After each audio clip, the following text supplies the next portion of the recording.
বীজ বিল এবং বিদ্যুৎ বিলের বিরুদ্ধে আগামী সোমবার রাজধানীতে বিক্ষোভ মিছিল সংঘটিত করবে প্রদেশ কংগ্রেস। মিছিল থেকে বীজ বিল এবং বিদ্যুৎ বিলের খসড়া পুড়িয়ে প্রতিবাদ জানানো হবে। শুক্রবার কংগ্রেস ভবনে আহত এক সাংবাদিক সম্মেলনে এই সংবাদ জানান প্রদেশ কংগ্রেস মুখপাত্র প্রবীর চক্রবর্তী। সংসদের চলতি শীতকালীন অধিবেশনে 10টি বিল পাশের উদ্যোগ গ্রহণ করেছে বিজেপি সরকার। এগুলির মধ্যে অন্যতম হল পারমাণবিক শক্তি বিল, উচ্চ শিক্ষা কমিশন গঠনের বিল, বীমা ক্ষেত্রে 100% বেসরকারি ও বিদেশি বিনিয়োগের সুযোগ করে দেওয়া, বীজ বিল এবং বিদ্যুৎ বিল। এর বিরুদ্ধে তীব্র প্রতিবাদ জানাবে প্রদেশ কংগ্রেস। এদিন সাংবাদিক সম্মেলন করে কথা জানান প্রদেশ কংগ্রেসের প্রবক্তা প্রবীর চক্রবর্তী।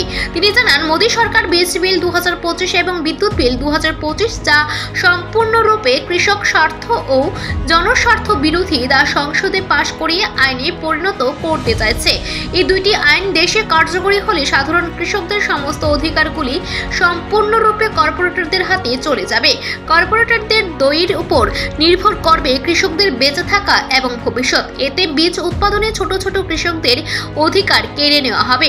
কংগ্রেস প্রবক্তা জানান, এর ফলে কৃষকদের আরো লণ্ঠনের সুযোগ বাড়বে। তেমনই ভাবে বিদ্যুৎ বিল 2025 খসড়ায় ভারতের বিদ্যুৎ ব্যবস্থা সরকারি উদ্যোগে কর্পোরেটরদের হাতে তুলে দেওয়ার উদ্যোগ নেওয়া হচ্ছে।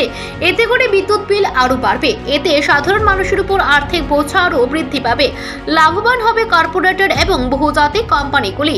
তিনি আরো জানান, বিদ্যুৎ বিল এবং বীজ বিলের প্রতিবাদ জানাতে আগামী সংবাদ প্রদেশ কংগ্রেসের উদ্যোগে রাজধানীতে এক মিছিল সংঘটিত করা হবে। এই প্রতিবাদ মিছিল থেকে বীজ বিল এবং বিদ্যুৎ বিলের খসড়া পুরোনোর কর্মসূচি গ্রহণ করা হয়েছে বলে জানান তিনি।